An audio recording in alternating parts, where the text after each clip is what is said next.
주 나의 하나님이여 주를 경배합니다.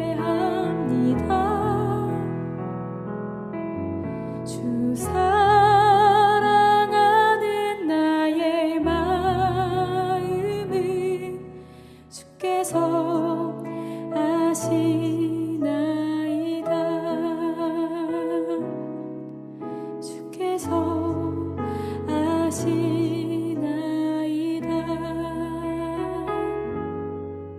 주께서 아시나이다.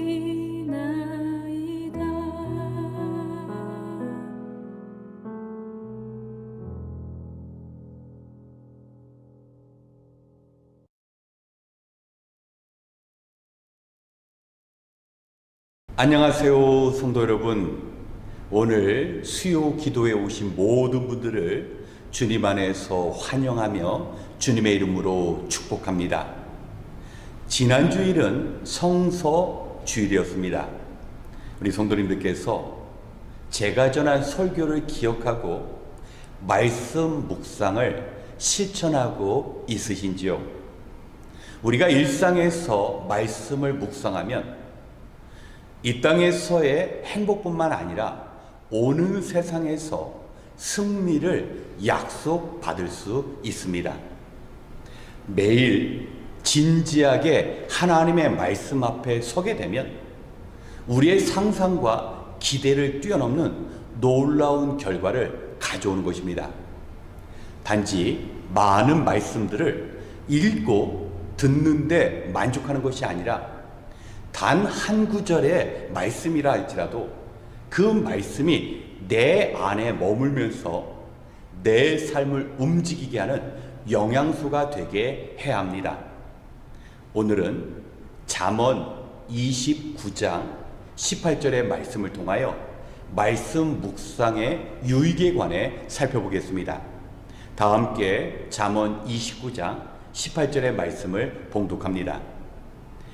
계시가 없으면 백성은 방자해지나 율법을 지키는 사람은 복을 받는다. 아멘.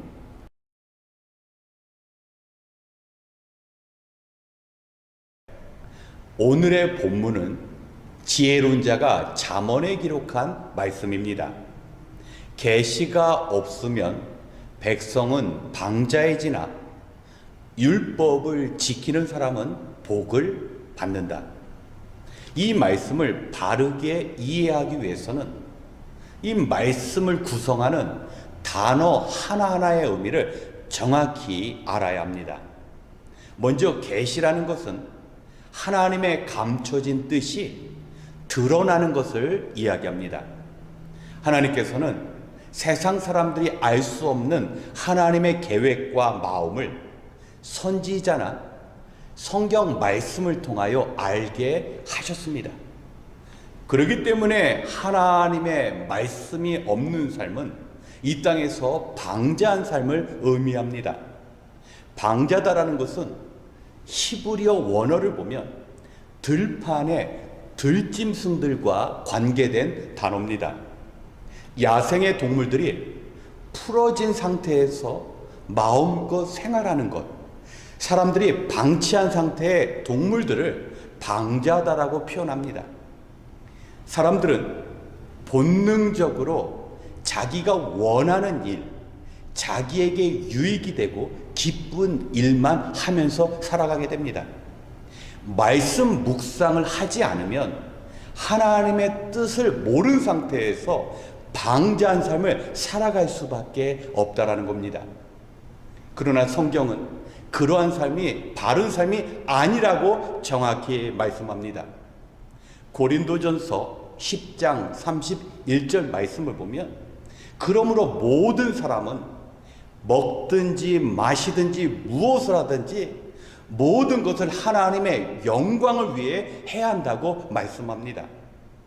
들판에 고삐가 풀린 망아지처럼 자기가 원하는 일을 하는 것이 인생이 아니라 하나님께서 기뻐하시는 일, 하나님께 영광되는 일만 추구하는 것이 바로 하나님의 백성의 삶이라는 것입니다. 프랑스의 실존주의자인 샤르트르는 인생은 이유 없이 태어나서 우연히 죽는 것이라고 말합니다. 또한 중국의 철학자 장자는 인생이라는 것은 잘 놀다 가는 것이라고 말을 합니다. 두 사람의 공통점은 당대의 지성이었습니다. 동시에 하나님을 경험해 본 적이 없고 죽음 이후의 세상을 알지 못했습니다. 성경은 우리 인생, 그 인생이 자기 원하는 대로 이유도 모른 채 태어나서 자기가 뜻하는 바대로 그렇게 재밌게 잘 놀다가 우연히 죽는 것이 끝이 아니라고 말씀하기 때문입니다. 히브리서 9장 27절을 보면 한 번 죽는 것은 사람에게 정한 것이고 그 이후에는 심판이 있다고 말씀합니다.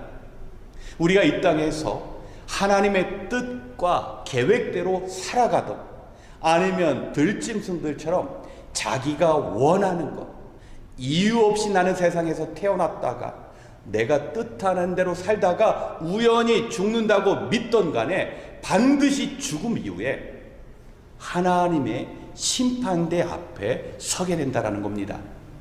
하나님께서 보내주신 예수 그리스도를 믿고 그분께서 원하시는 삶을 살아간 자에게는 영생과 더불어 그에 합당한 상급이 주어지지만 하나님의 아들 예수 그리스도를 받아들이지 않고 자기 뜻대로 방자하게 살다가 생을 마친 자들은 저 어두운 암흑세계 속에 영원히 갇혀서 고생을 당할 수밖에 없다라는 겁니다.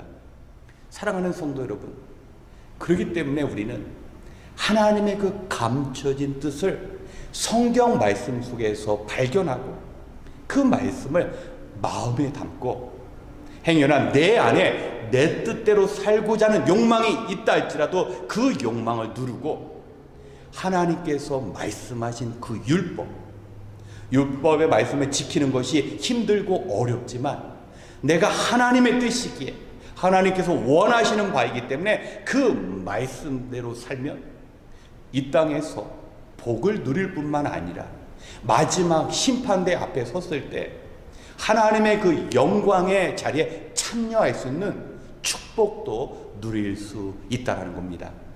사랑하는 성도 여러분, 정말 우리가 주의 말씀 붙잡아야 합니다. 말씀을 맛만 보고 은혜 받았다라고 우리가 만족하는 것이 아니라 말씀이 내 안에 머물며 하나님께서 나를 이 자리에 있게 하신 이유, 나를 이곳에 보내주신 그 뜻을 깨닫고 하나님께서 원하시는 그 삶을 살 때야 비로소 우리는 진정한 주님의 백성에 합당한 삶을 살아갈 수 있고 또 하나님께서 약속하신 복을 누릴 수 있는 것입니다. 우리 대강절 셋째 주일, 우리 성서주일을 지내며 주님 주신 말씀을 매일 묵상하시면서 그 말씀이 약속한 축복을 누리시길 주님의 이름으로 축원합니다. 함께 기도하겠습니다. 하나님 아버지, 오늘도 하루를 마무리하며 이처럼 기도의 자리로 인도하여 주신 것 감사합니다. 오늘 주신 말씀을 통하여 신자의 행복은 우리가 누리는 세상의 풍요와 화려함 속에서 오는 것이 아니라 하나님의 말씀에 따라 순종하는 삶으로 오는 것임을 기억하게 하여 주시옵소서. 현실적인 문제로 마음을 지배하는 두려움과 염려가 그리스도 예수의 복음으로 사라지는 역사를 허락하여 주시옵소서. 또한 세상에 살면서 우리 안에 어둠이 찾아올 때 발에 등불이며 길에 빛이 되신 주님의 말씀으로 환하게 비춰 주시옵소서. 이제 예수 탄생의 성탄이 다가오고 있습니다. 기쁨의 좋은 소식으로 힘겨운 현실 가운데 소망으로 살게 하여 주시옵소서. 낮고 천한 곳에 오신 주님을 겸손히 따르며 주님 닮은 섬김의 삶을 살아갈 수 있도록 이끌어 주시옵소서. 이제 같은 기도 제목으로 기도하는 시간입니다. 이 시간을 귀하게 여기며 이 자리에 찾아온 주의 백성들이 한 마음으로 기도할 때 그 기도마다 응답하여 주시옵소서. 모든 것을 감사드리며 우리의 영원한 소망이 되시는 예수 그리스도의 이름으로 기도드렸습니다. 아멘. 오늘 말씀을 기억하시면서 먼저 우리의 말씀 생활을 위하여 기도하겠습니다. 우리의 하나님께서는 땅을 지으신 분이며 땅 위의 모든 것을 창조하신 분입니다. 하나님은 고난 중의 백성들에게 간절히 주의 이름을 부르며 기도할 때 응답하신다고 약속해 주셨습니다. 우리가 말씀에 귀 기울이며 살아가면 그곳은 불만과 두려움의 자리가 아니라 하나님의 임재, 하나님의 도움이 있는 자리로 변합니다. 그렇기 때문에 말씀을 묵상하는 시간을 반드시 가져야 합니다. 말씀을 읽거나 듣기만 하는 것이 아니라 그 말씀이 내 안에 머물며 나를 움직이는 능력이 되어야 하는 것입니다. 오히려 말씀 없는 열심은 하나님의 뜻이 아닌 자신의 뜻을 이루는 그야말로 방자한 삶의 태도가 될 수 있습니다. 우리는 진리의 말씀이 되어주신 주님만 찾고 의지해야 합니다. 이 시간 말씀 가운데 자신의 백성들에게 그 뜻을 알려주시고 그 길을 열어주시는 하나님을 체험하며 살아갈 수 있도록 함께 기도하겠습니다.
두 번째, 성탄의 주님을 맞이하기 위하여 기도하겠습니다. 성탄절은 이 땅의 모든 사람들이 함께 기뻐하는 절기입니다. 하지만 성탄절이 단순한 휴일이나 가족 모임을 위한 시간이 아니라 우리를 위해 이 땅에 오신 주님의 은혜를 생각하고 또 주의 오심을 준비하는 시간이 되어야 합니다. 그러기에 이번 성탄절을 통해 예수 그리스도를 우리에게 보내주신 하나님의 마음을 헤아리고 우리를 향하신 하나님의 그 사랑으로 인해 기뻐하는 시간이 되어야 합니다.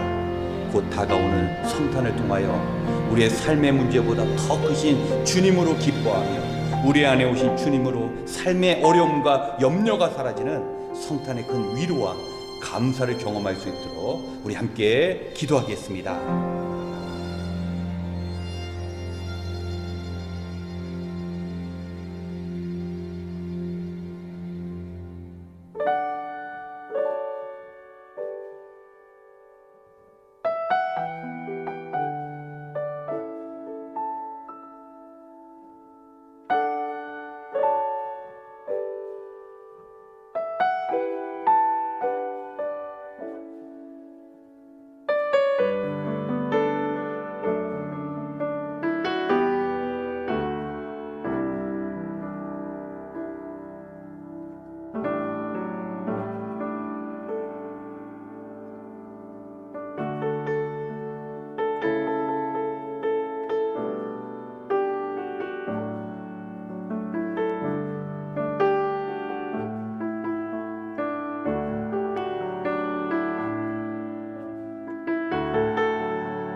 세 번째, 공동의회를 위하여 기도하겠습니다.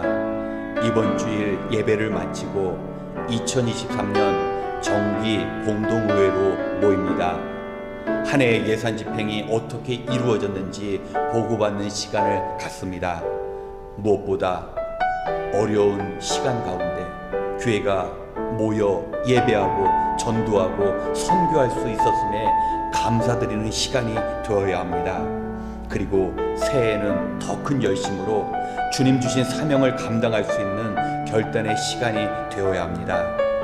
우리가 모이는 모든 일들이 하나님의 뜻을 이루기 위한 과정이 되고 하나님의 뜻을 살피는 시간이 되어야 합니다. 우리 한 해를 마무리하며 주님의 빛을 세상에 비추는 교회와 주신 사명을 감당하는 우리 성도님이 될 수 있도록 함께 기도하겠습니다.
마지막으로 우리가 살고 있는 이 땅을 위하여 기도하겠습니다. 전 세계적으로 크고 작은 자연재해가 발생하며 끊임없이 수많은 희생자가 나오고 있습니다. 뿐만 아니라 사람들의 분노와 부주의로 인하여 사건과 사고도 멈추지 않고 있습니다. 또한 러시아와 우크라이나 전쟁뿐만 아니라 이제는 이스라엘과 하마스의 전쟁 역시 끝이 보이지 않고 그로 인해 전쟁의 당사자뿐만 아니라 전 세계가 그 여파로 인하여 크고 작은 고통을 경험하고 있습니다. 이러한 때일수록 교회와 성도가 하나님의 도우심을 바라고 간절히 기도해야 합니다. 그리고 아직도 복음이 전해지지 않은 땅들이 있습니다. 공산권과 무슬림 영향 아래서 묵묵히 주어진 사명을 감당하는 선교사님과 선교 단체가 있습니다. 사역자들의 안전과 복음 증거를 위해 우리가 기도로 협력해야 합니다. 이 시간 온 세계의 회복과 복음 전파를 위해 함께 기도하신 후 개인 기도 시간을 갖고 자신의 문제를 위하여 하나님께 간구하겠습니다. 함께 기도하시겠습니다.